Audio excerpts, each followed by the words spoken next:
Good evening, folks, and welcome to another completely unplanned live stream. Hoping that we can do something even partially interesting. Not sure how it's going to work out, not sure what I'm going to talk about, and thus I'm probably the worst live streamer that exists. So rather than oh dear, I think I've frozen. Well, that didn't take long, considering. Oh, look at this! Wow, like it's Jesus. Seriously, like a completely still image, and it's having trouble streaming that. Oh, welcome to Irish broadband. Yes. Anyway. So what I've got to show you guys here is just another logic board that I've been working on. So the one you're looking at now is one that I've designed for the Innova inverter. That thing just seems to come back and haunt me no matter how many times I try to get rid of it. So I've designed this card that you see here. There's a few components missing from it. Just because I have to get them in, they're just on a bit of a lead time. But thought you guys would like a quick look anyway, even though it's in an incompleted condition, because this is incorporating a few new things, including onboard Wi-Fi, which you'll be able to see there just on the mid left. The little red module is plugged into the blue header socket, and also this is the first board that I've designed now that's using Johannes's super cheap resolver interface for permanent magnet motors. So hopefully we will have something a bit more interesting coming up if this board decides to work. Even if it doesn't decide to work, I'm sure it'll be interesting anyway. So we'll be hopefully able to spin some permanent magnet motors, including our Toyota Prius gearbox, trans-axle, BMW i3 motor, and various other things, including hopefully a Tesla Model 3 motor. I try not to set things on fire, but it kind of happens by accident a lot more than I would want it to. So other than that, guys, I suppose one of the things I wanted to talk about in order to get rid of the few people that are viewing this is a couple of pointers about doing designs for replacement logic boards. And I know there's been some people doing that and been having some problems and so on. Back a few years ago, I had the opportunity to do a lot of EMC testing on products that I was designing, and one of the things that you learn when you're doing EMC testing is kind of how to do good layout, but some of the stuff that you don't even see. All of the logic boards that I've designed, including the one here, are 4-layer boards, and the two inside layers are, one of them's a ground plane and the other is a 5-volt VCC layer. And although that does add cost to the bare PCB, it basically lets you away with a lot of crappy design work. Like I wouldn't even dream about using 2-layer cards for things like the Tesla drive unit boards, and even this board here, because you're inside a can. It's a very high noise environment, so it's you know, it's very easy to get all kinds of weird things happening, because like inside this little board here, like there's very small signal stuff, both analog and digital, and right behind the board we're kind of doing 100 plus kilowatts switching. So you know, it's kind of just a bit of a good design practice, and I would encourage people to do that. I know it's a cost issue. A lot of things, you know, are kind of cost driven, but that's definitely one of the things I would recommend that people do. My pretty face is currently still attached to me, but you're not going to see it for a few minutes yet, because I'm just going to drone on about this board here and hope to get rid of as many people as I can. So other than that, like, there's a lot of things you want to do, like keeping all of your signal tracks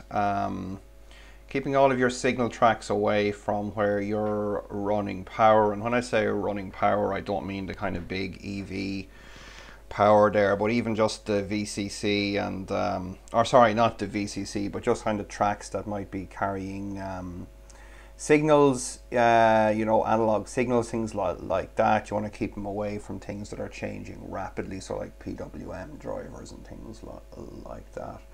Try and keep your analog and digital circuits separated too, just in separate parts of the board. And anyone that can spot where I really screwed up on this design will get some kind of a prize. So have a look and tell me if you see what I really messed up. Anyway, did I choose my next project car? I did, and need to talk to you guys about that. I do have a video coming up. I think you're really going to like it. So yeah, why not forget about doing the video and just tell you guys now, because at least that'll be something of some interest to somebody.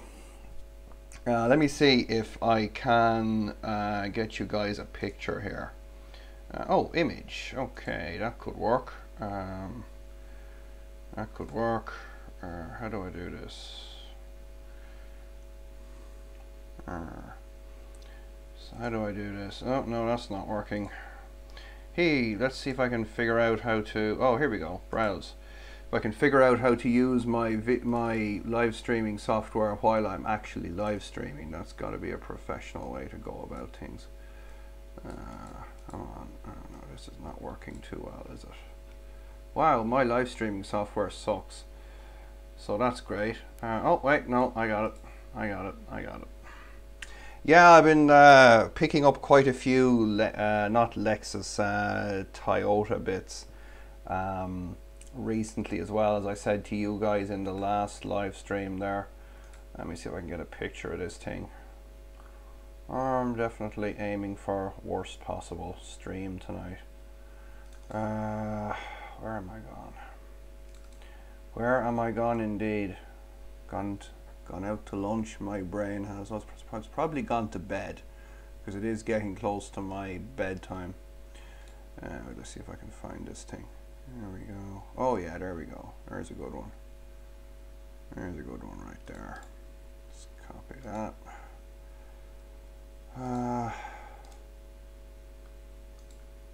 Alright. Let's see here.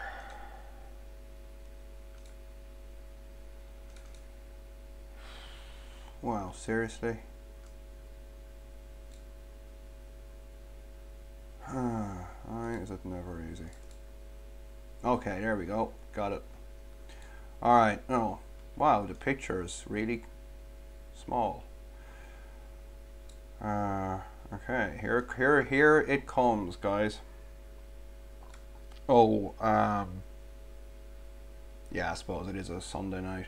Alright, here we go. I'm gonna try and do this in some kind of a reasonable manner, so go. Alright. Can you guys see it? I'm hoping you can see it, because the feedback on this live stream is about 3 hours late, so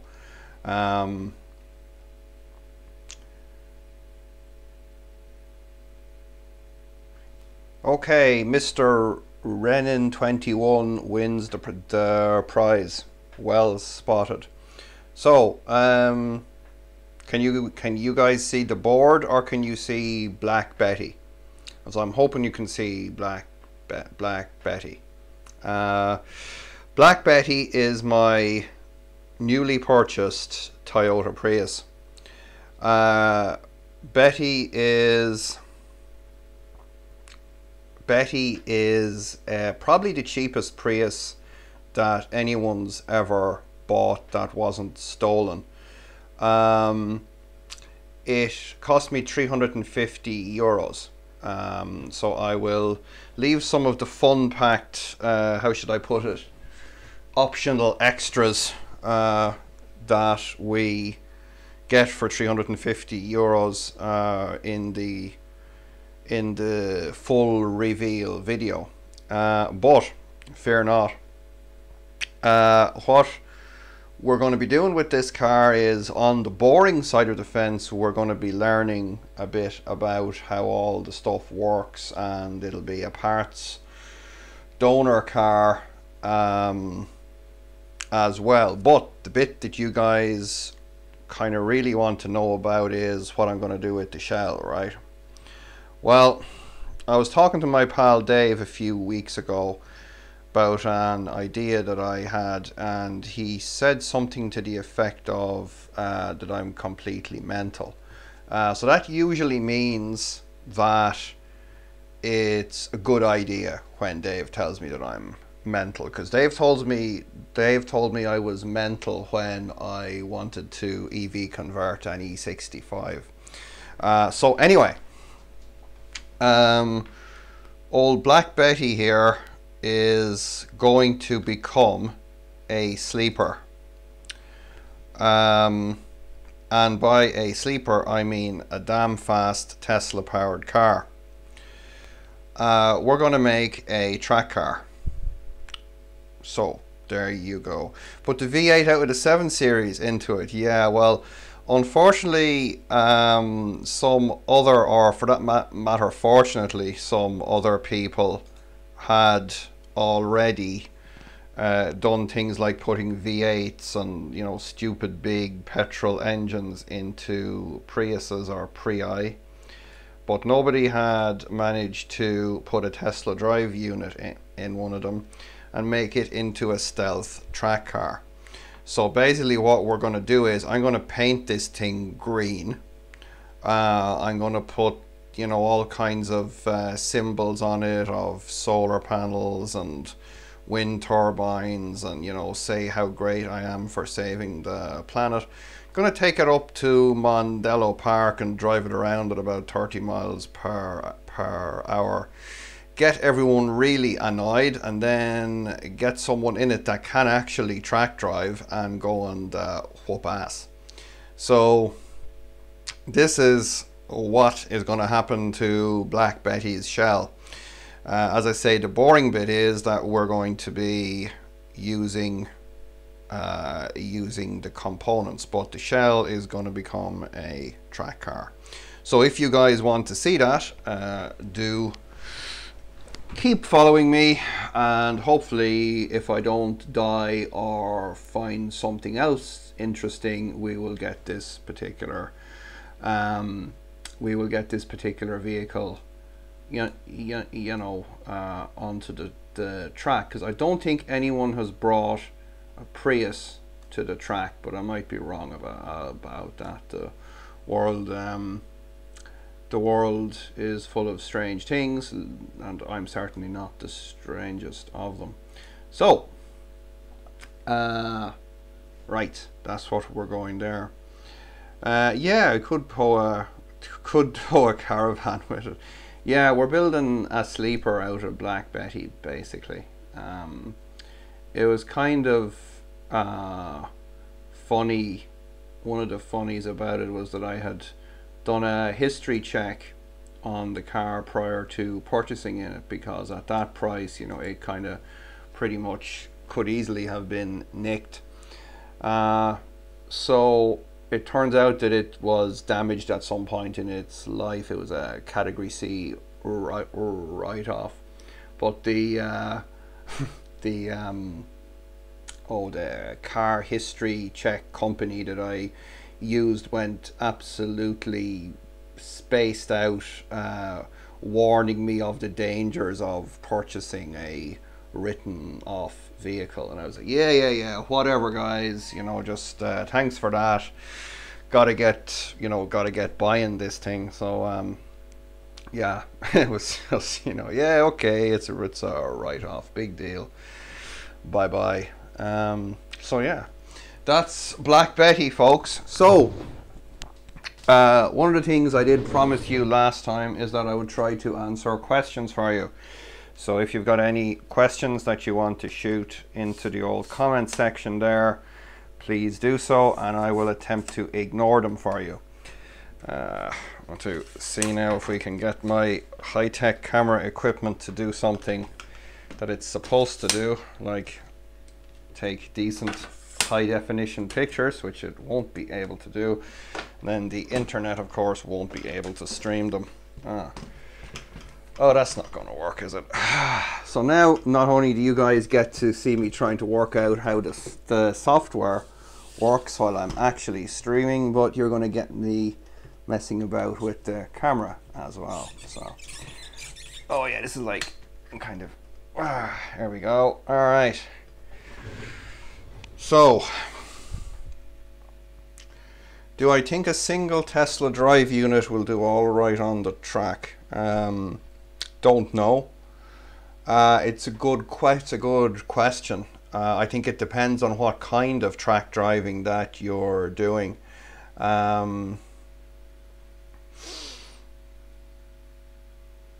I mean, I was able to go out on the track with the Panzer at Mondello Park, and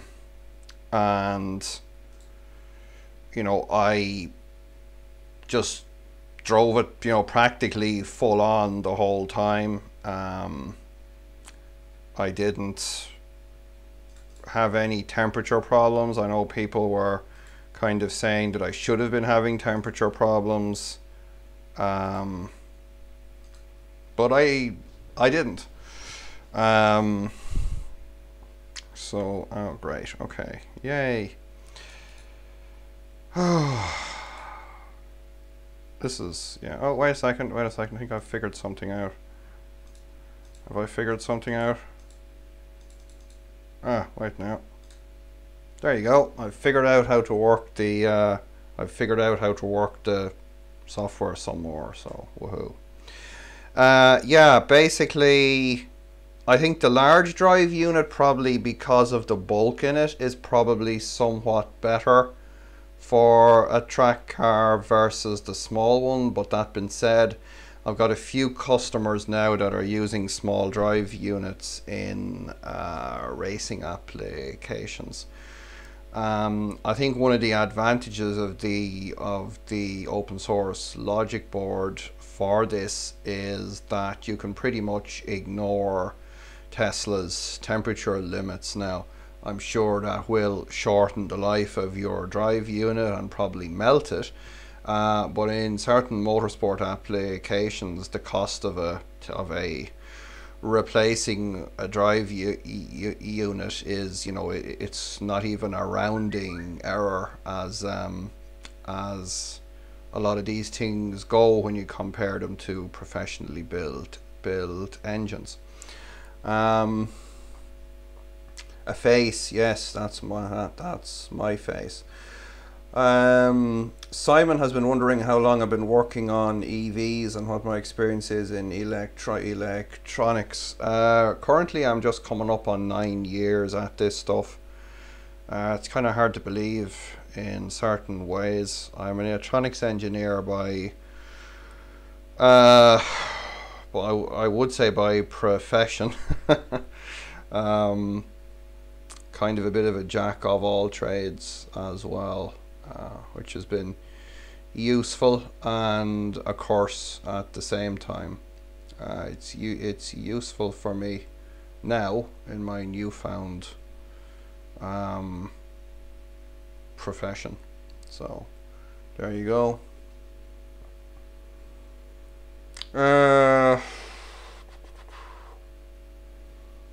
what price would Tesla drive units be? Well, it depends where you're based. I mean, if you're based in continental Europe, there's a lot of them available from places like Norway, Germany, where you've got kind of a large number of the cars, and they're, you know, there's just more likelihood that you're going to have accidents when you've got, you know, frozen roads and things like that. I would say price wise for the large drive units, I've seen them as low as £3 grand. I've seen them as high as 7. They're still pretty expensive, as all Tesla parts tend to be. But again, I guess depending on what your budget is, that may or may not be a problem. But I mean, I certainly wouldn't be recommending Tesla drive units to people that are doing, you know, very budget EV builds. There's kind of easier ways to get your car moving. It won't be as fast or as fun, but it'll certainly work, which is one of the areas I'm trying to concentrate on at the minute, around the Toyota Prius stuff and the €1,000 build. I'll have to do a video on that for you guys now fairly soon, because we've some updates done on it. So has there been any more progress with Paul and Sabrina's AC inverter? I have a kit there. It's about, you know, about 20% built. I never finished building it. It's one of the things I want to do. I know Paul has done a lot of very neat things in his control software, so it's definitely something I want to wrap my head back around again. I did spend a good bit of time, I think it was about 2 years ago, just getting all the components together, getting the boards and things like that, but I just never got around to actually completing it. I don't know if there's, I think there is still some development work going on. I know Paul's had a few videos out fairly recently of running, I think he was running a Nissan Leaf motor and a few other Toyota hybrid motors and things like that. As I do think he has this kind of a self-tuning algorithm in there, which I would like to play with. How is the reverse engineering on the E65 CAN bus going? Pretty well. I'm at a stage now that I can convince the modules in the car that it's still got a DME and a gearbox controller in there. I'm still fighting with the challenge message that the DSC controller is sending to the DME, because I've still got a DSC light coming on. It's very tricky to work out what that message is, because it's necessarily an important one, and it's got some, it could have another bit of it that I'm not seeing somewhere, so I have to spend a bit of time on that. I may just have to live with it because I need to get that build started. The board that you guys would have seen earlier there for the Nova inverter will be going into that car. So basically I've got it here on the bench. This inverter here will be getting tested as soon as I get the rest of the components in there. We'll be getting ready for going into the old super yacht. So that'll be a fun build. I'm going to need some Monster energy drink during that, but probably not the best thing to be drinking with the old ticker. Yeah, It is. I'm not sure if it's an encrypted message, but I would say there's probably at the very least a CRC and a rationality check going on in there between the DME and the DSC. And again, that kind of makes sense because you wouldn't want the DSC to be doing something stupid, like applying a brake to one of the wheels when we're tooling down the motorway doing 75 miles per hour. So it's going to want to fault out, if that makes sense. It's not going to want to stay on unless it's 100% happy. So that I need to work out. What are my final thoughts on the Lebowski brain? I tested it here on the BMW motor and it ran it very, very well. My problem with it was the way that it wanted the motor position signal to be formed. It wanted this kind of a commutation signal, which is like having 3 Hall effect sensors, you know, spaced 120 degrees apart, and they would trip as the rotor passed them. Basically none of the OEM motors that I have seen so far, or that I've actually heard of, use that. They'll all use a resolver of some form, and the problem there is converting that resolver signal into what it's called a UVW signal, and then feeding that to the Lebowski brain. I think if the Lebowski brain implemented some kind of a resolver input, like the way the Hubner inverter is kind of going now, I think it'd be a no-brainer for running permanent mag motors, because it was incredibly smooth. And I think when you see some of the work that's been done, and I always pronounce this guy's name wrong, Arlen Sansom had gotten over 300 horsepower out of a Nissan Leaf motor with it. So I guess that's where I would see there being a problem. But again, you know, it's not insurmountable. It was just kind of something I didn't get further involved with. So that's about what I know in terms of the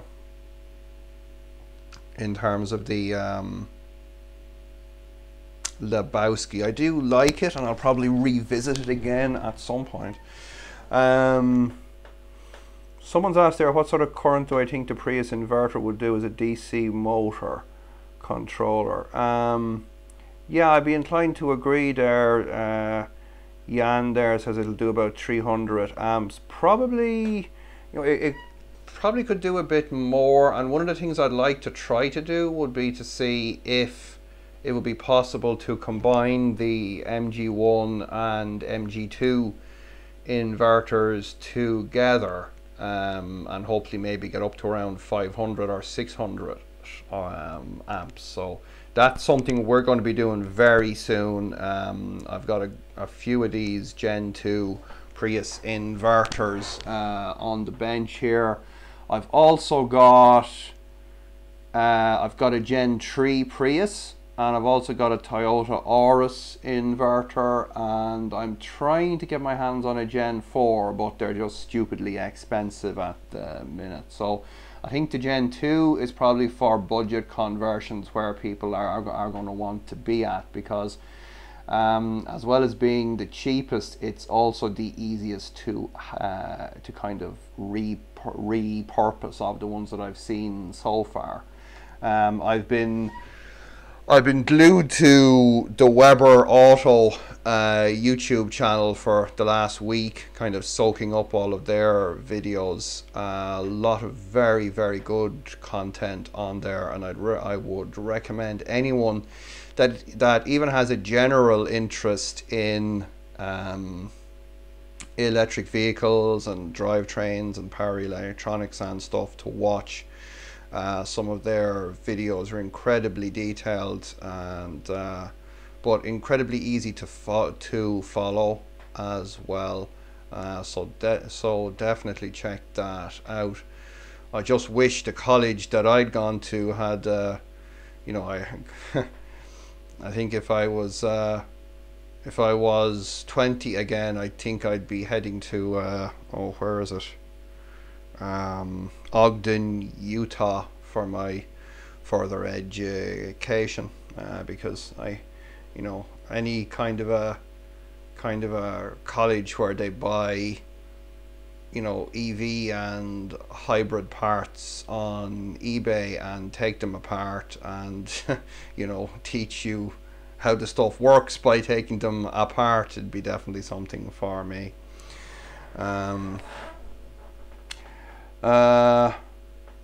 Ooh, yes.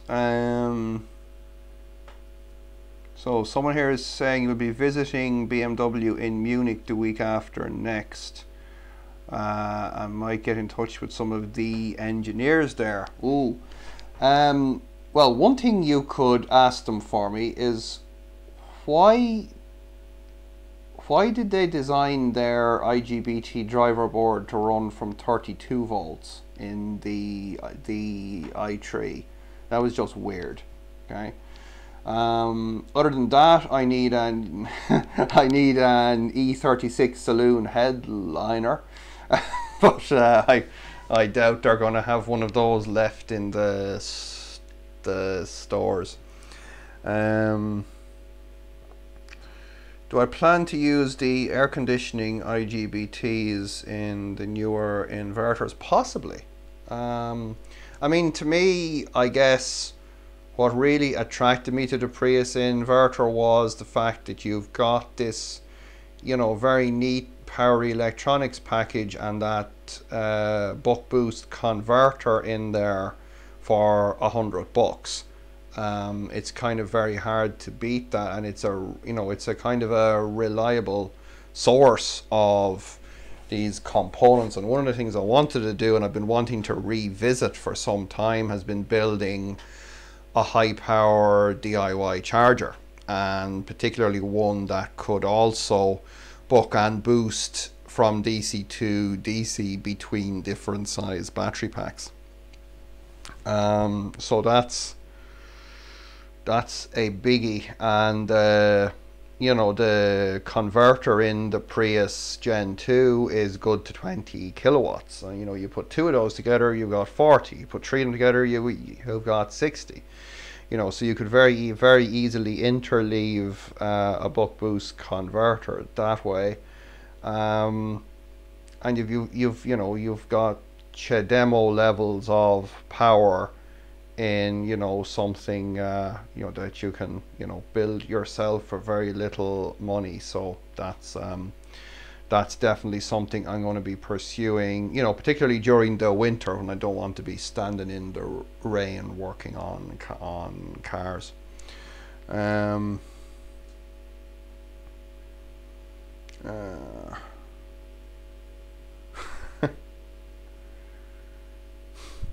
Yeah, I don't know what kind of a prize I could possibly give you. I don't know. How about a Tesla logic board? If you want a Tesla logic board, I have a few PCB test failures there. So if you want one of those, pop me a mail to info@evbmw.com, and you have won the prize for tonight's design screw up, sponsored by EVBMW. Do I think the Nissan e-Power motor engine thing could be ripped out and put in a conversion as a range extender? Well, considering in my shed I have a ripped out BMW i3 range extender, I would say the answer to that is yes. And strictly speaking, there's a Toyota Prius in the form of Black Betty sitting in the driveway, whose engine and transaxle are going to be used in something similar. So yeah. There is the secret wife project that you guys are not allowed to talk about, okay? So Black Betty will be giving up some of her parts for that. Oh, I am tired. Maybe I just go asleep and you know, can you guys ring a bell or something like that when, you know, when you have a question, just go ping and I'll just go, whoa, okay, let's answer a question. Oh yes, one thing here, I've got this beauty on the bench here. I don't know if I showed you guys this in the last live stream. Let me get the zoom working here. This is our Tesla Gen 3 charger.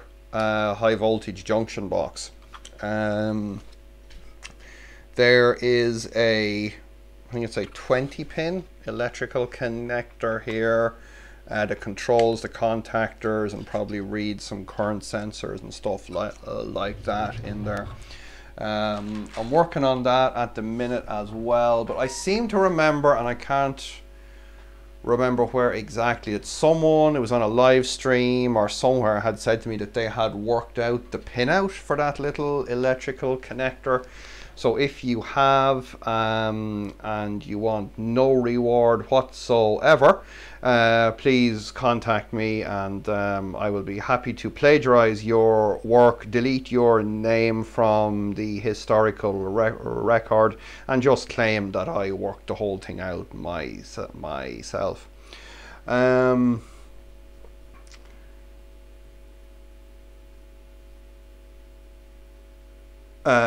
I hope I don't need to build myself a mechanical wife, because I've already got a human one. Yeah, let's skip that one. So what else we got on here? Oh,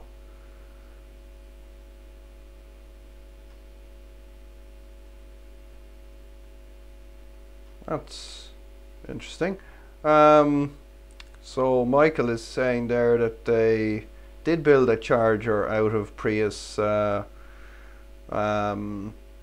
inverter converters. So okay, cool. At least I'm I'm not the first person to think of that then. But I'll kind of muddle my way through it and see what comes out the far end. I think kind of thing the goals that I'd have would be probably fairly modest anyway, because the whole idea for getting the Prius stuff actually fell out of the €1,000 EV project, because I wanted to build a charger for it, and I don't just want to do the kind of a hack job that I did before with a couple of capacitors and a bridge rectifier. So I kind of do want to revisit the whole, you know, low budget medium power charger, let's say. So that's the plan there.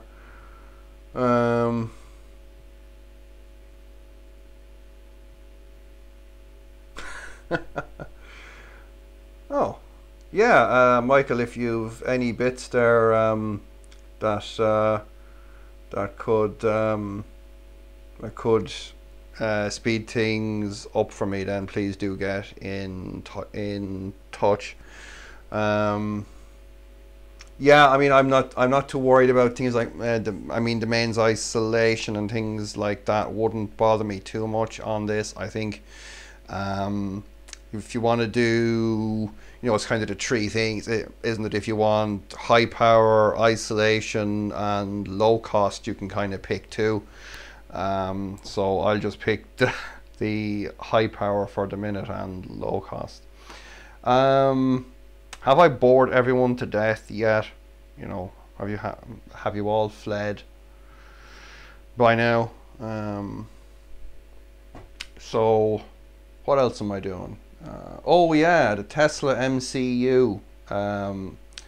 Got some information on that recently. So I am still planning to hopefully do my kind of a mod chip based hack on that. Again, no idea how that's going to quite play out, but I have moved the Tesla MCU to the bench here and I have started to remove screws from it. Woohoo.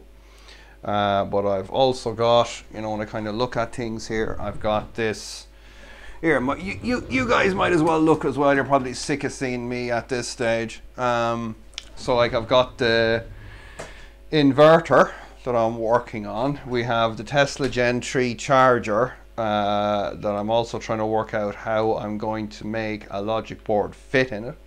And then we have the Tesla MCU, which we need to try to somehow climb the hacking mountain to figure out how we're going to make that usable for other people's vehicles rather than Mr. Musco.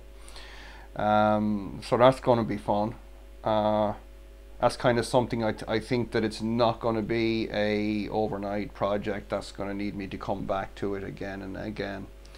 So we'll see how that goes. But this is kind of my current, you know, project project list.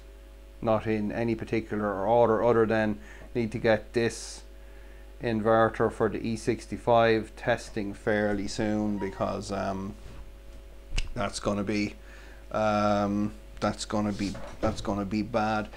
Where do I get my Tesla parts? This is probably going to sound strange, but they're donations.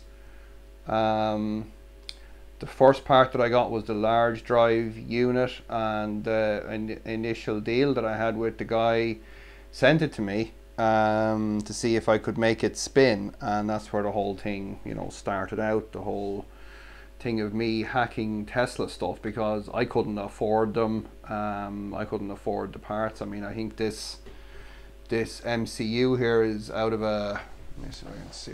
I think this is actually out of a 2017 car. Oh no, sorry, 23rd of 9/16. But I like, that's even the guts of a grand. You know, I certainly don't have that kind of money to spend, but I think I've been very lucky in that I've had a lot of support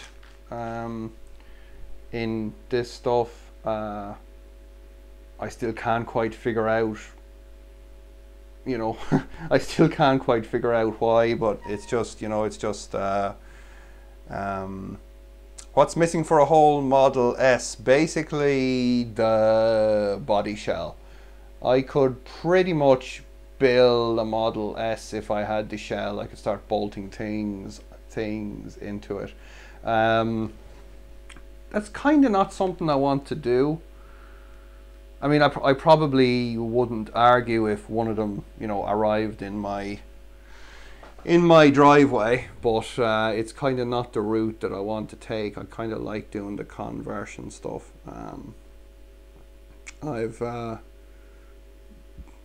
But I have, you know, definitely got a great affinity for the Tesla engineering. I kind of get annoyed with so many of these videos that you see popping up on YouTube now of some idiot with a flashlight and a vernier calipers going measuring panel gaps. Well, you know, I'll tell you what, guys, I'll have a few dodgy panel gaps in exchange for this kind of stuff. Yeah, I'll have a few dodgy panel gaps in exchange for a car that'll do 300 miles on a charge. So yeah, there's just a lot of clickbaity stuff goes around there, I think, too. So what else are you guys saying to me? Oh, not much. I'm finally managing to drive you away. Woohoo! Mission accomplished.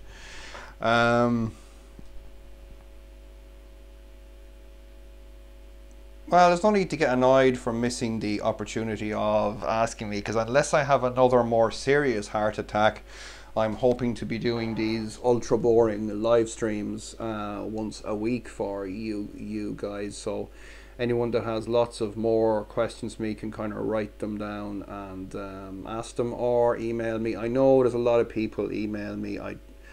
I try to get through them. I know I don't respond to as many emails and stuff as I should. So I'll try to do better on that for you guys, because you do deserve it. Because as I said before, I may not have the 5 million subscribers, but the 5 that I do have are very much worth having. So thank you for that. Other things, I don't know. I'm moving out of this office as well. I'm making a new office out in the shed for myself, so we'll be a bit more organized than the kind of crappy bench that I've got there, and an old coffee table. So hopefully we'll be able to do more interesting live streams out there too, because I've got kind of batteries and power and stuff like that, because I've been kind of stuck. I could get so far testing something here, and then I'd have to haul it back out to the shed, and then if something doesn't work, I'm hauling test equipment to the shed, and it's just kind of a bit of a mess. So I'm trying to consolidate some of that stuff together. That's the word I'll choose to use. So yeah, I don't know what else to say. I'm dribbling, drabbling, blobbing. So come on, guys, talk to me. What else are we doing here? What do I think of you using block heater for an E36 cabin heater? I think it'll probably work fairly well. Basically, for a liquid cabin heater to work, you want to be up at around 70 to 80 degrees. I'm not sure if block heaters go up that high. If it does, it should work pretty well. I mean, they're all kind of broadly the same thing. You're just trying to get some heat in there. As I said, I've gone with the PTC heater just because, again, I didn't want to have any fluids in the car, because fluids add cost and complexity, and the PTC heater is extremely cheap. So we'll see very soon how that's going to work out, because I do have it mounted in the heater box. I've just got to wire that. So hopefully I'll get a fine day and I'll get myself away from the desk and go and wire that guy and do a video for you guys, because I think that could be it'd be quite interesting.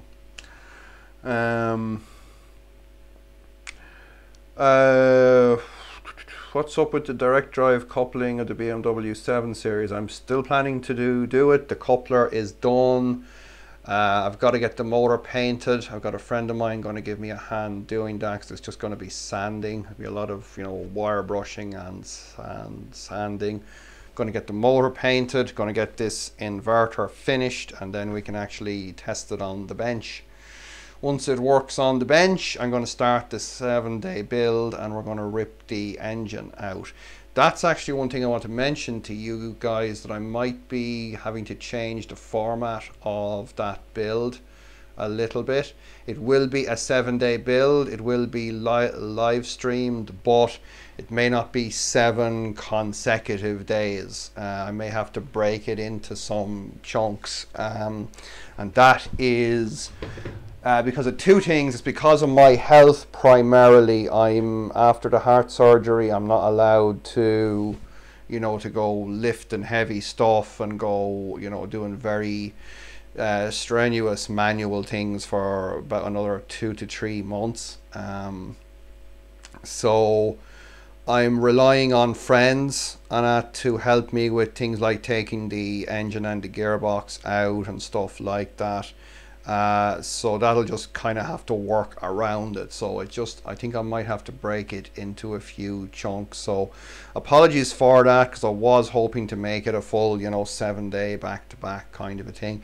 May still happen that way, but I'd say most likely now it's going to end up being broken up into maybe 3 or 4 chunks. Like there'll be maybe 1 day, 2 days, 1 day, so on kind of thing. Um, the He's do 2 hour plus live streams like EVTV. I think if I try to do a 2 hour live stream, I would be hoarse, and you guys would have well gone away by then, because I mean, who wants to watch me for an hour, let alone 2 hours?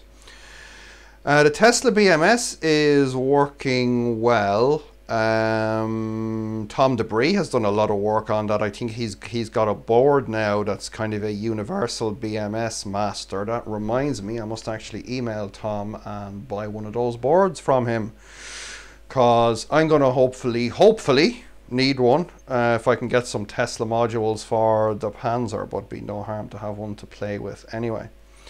Have I heard of Jason Hughes? I have indeed. Yeah, I exchanged a few Twitter messages with him there a few months ago.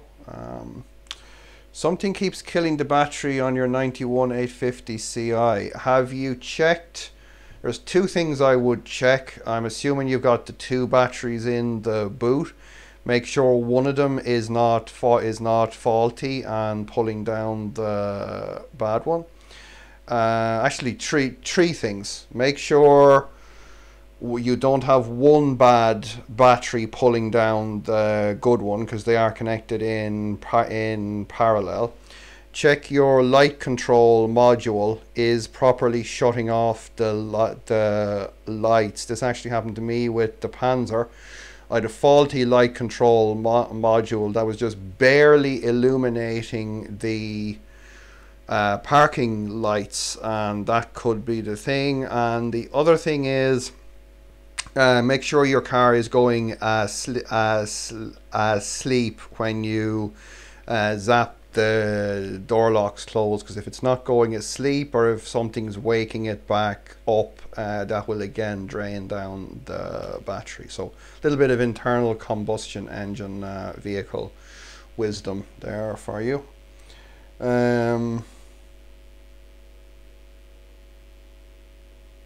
What's this? The subject of cabin heating. Okay, you guys are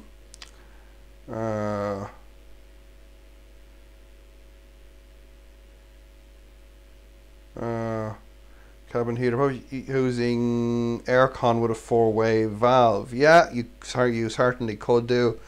I haven't done it. I've heard of it being done. So yeah, we could.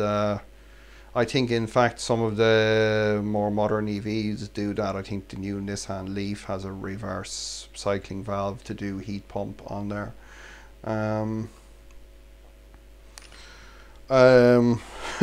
I will be talking about the charger stuff, but I'm not going to try and pack that into a live stream. But we'll be doing videos on that hopefully soon.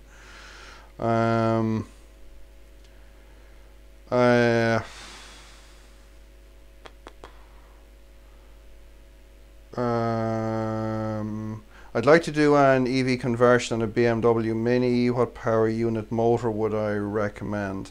I've never even seen one of the. Well, I've obviously seen the new Mini, but I've never seen under the bonnet of it. Like most front-wheel drive cars, you'll kind of struggle to use the existing gearbox, I think, because of the parallel half shaft. So probably if you could get something that had a transaxle on it, like it used to be the e-gear drive on the Siemens motor. There are other things, like you could use the Renault Zoe drive unit as you suggest, or a Nissan Leaf one or something like that might be the way to go. Can't really offer much advice on that, other than, you know, try to find something small that'll actually fit. Can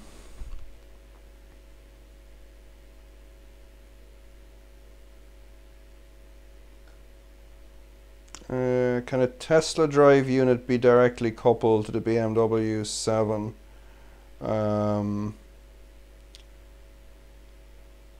I guess it could be.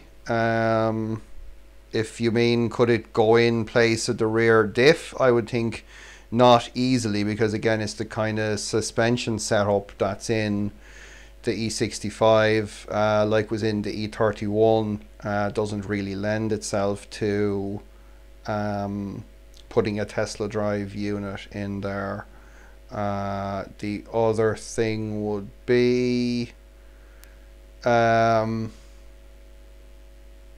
yeah, basically cars that have a rear trailing arm set up, like the E30 or the E34, or indeed the E24, that I very nearly ended up with, would lend themselves quite easily to having a Tesla drive unit put in place of the traditional, you know, longitudinal rear wheel drive setup.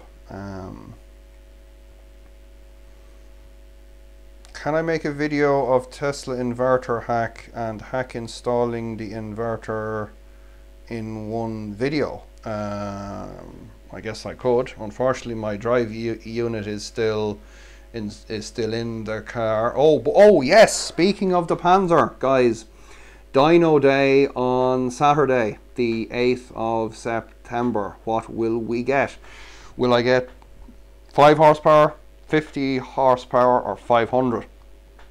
Or will it be like one of those, you know, will I end up starring in one of those, you know, dyno disaster videos where, you know, I'm there going and the whole thing blows up and the wheels rip off and the dyno rollers tear the backside out of the car, and, you know, I'd have to get someone then to immediately film something else. You know, because I see in those videos, as soon as the dyno blows up, people go, oh, look at that spot on the floor, I'm going to have to film that. You know, because don't worry, that's not going to happen though. What would I recommend for a BMS in a conversion? Depends on what cells that you're putting in there. Oh God, do I really want to get into the BMS stuff? Most modern OEM packs like Tesla, Chevy Volt, Ampera stuff, anything else, have Nissan Leaf, they've all got their own BMSs in there. So if it were me and I needed a solution, I would go and buy Tom DeBree's board and bolt that thing in there and use the existing BMS. I've yet to see a third-party BMS that does more good than harm to a battery. I've seen some horrendous things. I've seen complete 45 kilowatt hour pack drawn down to 0 volts by the BMS. So I do kind of I have a, let's say, a healthy skepticism for them. I'm glad you guys find the stuff interesting. I'm good. I'm good. I'm not good. I'm glad to hear that. I'm glad to hear some of this nonsense is interesting for you guys. Yeah, so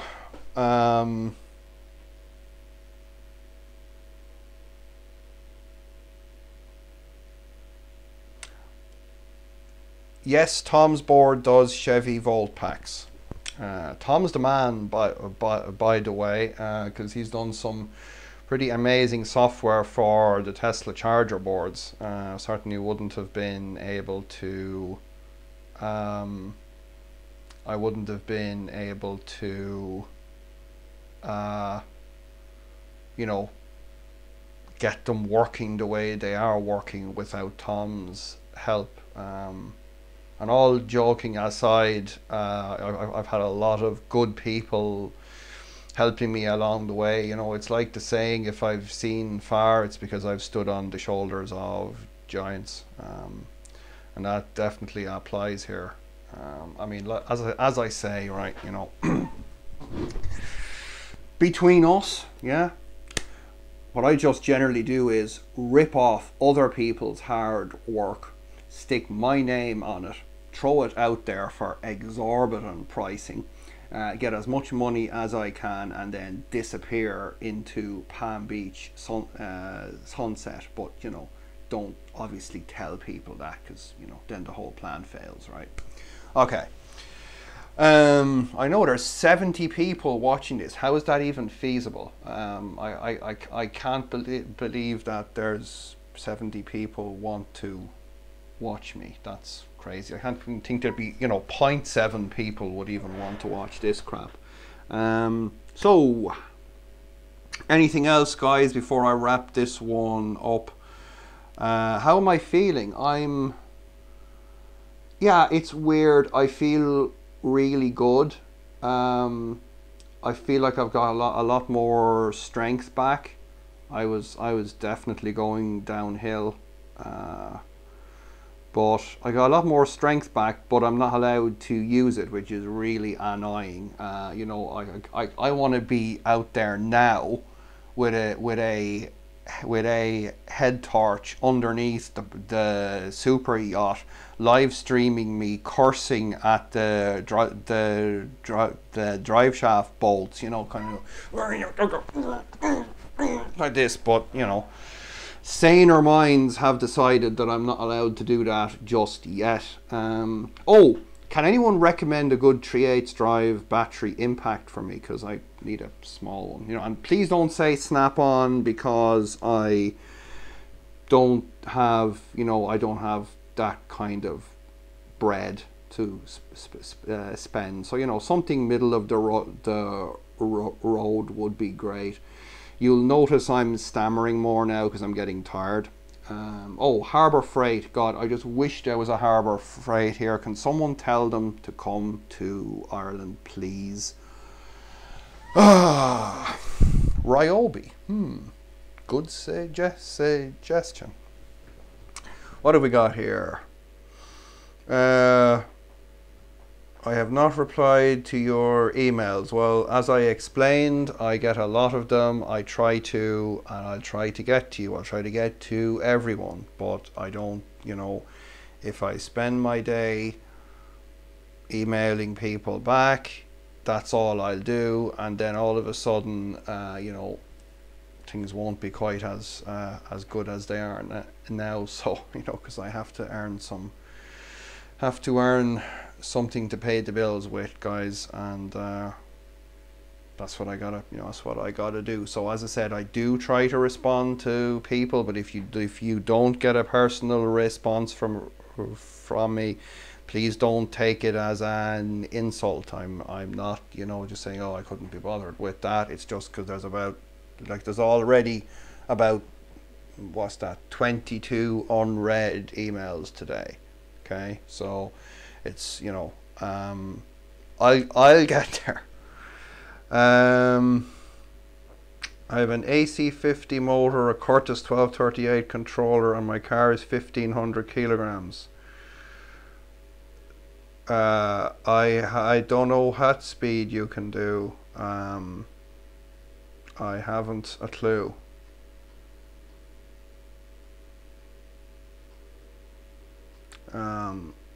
I don't know, guys. I was never good at maths. My problem with maths is that when I was being taught, it was just numbers on a page. It wasn't relating back to things, right? Even when I was doing electronic engineering, there were these kind of concepts that they were just gluing a bunch of maths onto them, but there was nothing that I could relate back to in the physical world. When there is something that I can relate back to in the physical world, then I can learn the maths for it. I mean, I kind of had to reteach myself the maths that I had simply, you know, learned to get through exams without understanding them. Whereas, you know, things like even working on the power electronics now, I do have to, you know, figure out the mats, but it's a hell of a lot easier when I can, you know, when I've got something on the bench here that I can kind of turn on and kind of mess with it. And oh yeah, that's why that's, you know, that's why that equation works for this circuit but not for that circuit, and so on. And you know, you can see it on a scope or see it on a multimeter, or drive over your microphone cable with a crappy chair. You know, all of this stuff, you know, that's just me, but I'm weird. So there you go. Why can't you get max speed? Well, my guess is that your motor is generating too much back EMF for your battery pack, and when that happens, your motor stops accelerating. And when your motor stops accelerating, your car will stop accelerating unless you have another gear that you can go up. Okay, here comes the 10-second version. When the motor is stalled, it's got no back EMF. As the motor speeds up, it creates a voltage that starts to push back against the battery voltage. And once the motor's voltage equals the battery voltage, the motor will stop drawing any more current, because the battery can't push in, right? If you can kind of picture it, when it's here, it's like water flowing over a cliff. It's got a lot of, you know, push in it, but when the cliff gets really small, it can't push the motor faster. So you either need more gearing or you need a higher battery voltage. And if you're using a Curtis controller, chances are you can't increase the battery voltage because they've cheapened out and crapped out on the design, and they only let you use a certain voltage, and now you're basically stuck. So that's not a nice position to be in. It's one of the reasons I didn't use any off-the-shelf controllers in any of my builds, because they're either too expensive or the cheaper ones are too limited. Hence, you know, DIY Demo's crazy controller building days, particularly of the E39 build, were quite hectic. But they all work so far. When did that happen? When did I get unwell? Probably about 1.5 years ago now. This was getting steadily worse until I did the old about what now? 5 weeks ago. So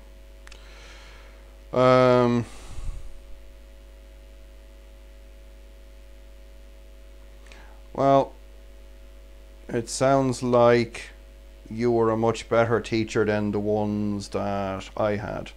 The ones that I had really didn't want to bother explaining anything. They just, you know, read that, learn it off by heart, and then regurgitate it back at the exam, and off you go out into industry, Damien, and best of luck, by the way.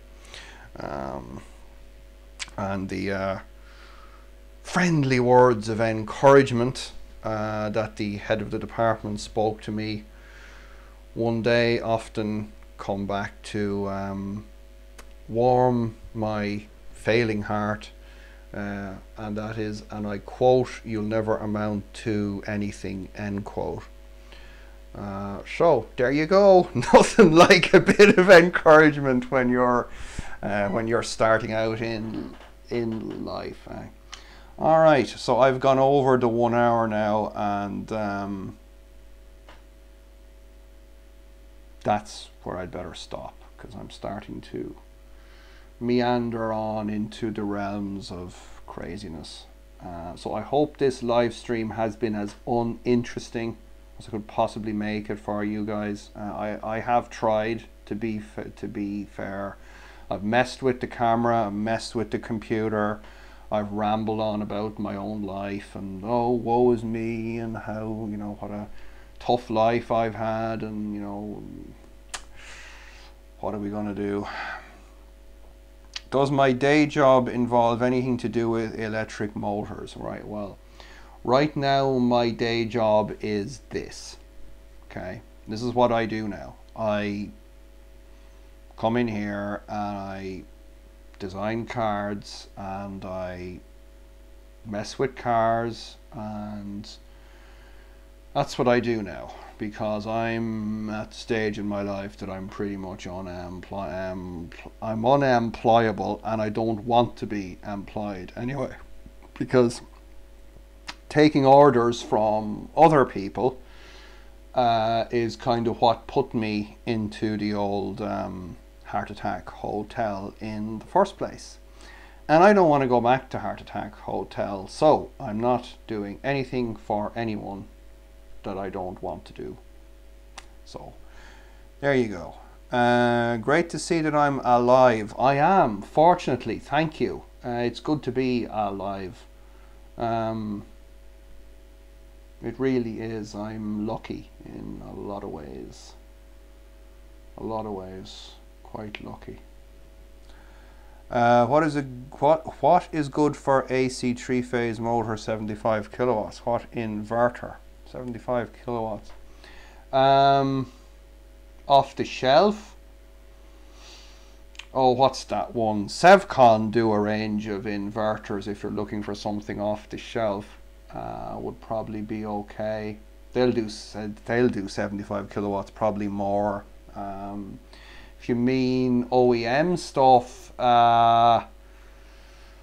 horrible Innova piece of junk there will probably do it. There's others like the Nissan Leaf and things like that. If you want to go hacking those, I have to hack that, by the way. Don't think it's very hard. Johannes has done quite a bit with his one. So yeah, there we go. I'll try to take care of myself, guys. Thank you. So right, I'm gonna wrap this up, because otherwise I'll start trying to talk about philosophy, and that's not a good thing for me to do, because my philosophy is kind of weird anyway. All right, guys, we will see you next time. Don't do anything crazy. Do write down questions for me, because I love answering them. I will see you in the next video and the next live stream, and until then, what are we doing? Happy inverter building, because that's what I seem to do a lot of. All right, we'll see you then, guys. That's it. Good night, good luck, and God bless. Right, let me see now, how do I make this thing stop, because otherwise they're going to see my naked ass here when I get changed to go to bed, and we couldn't have that. Oh, here we go.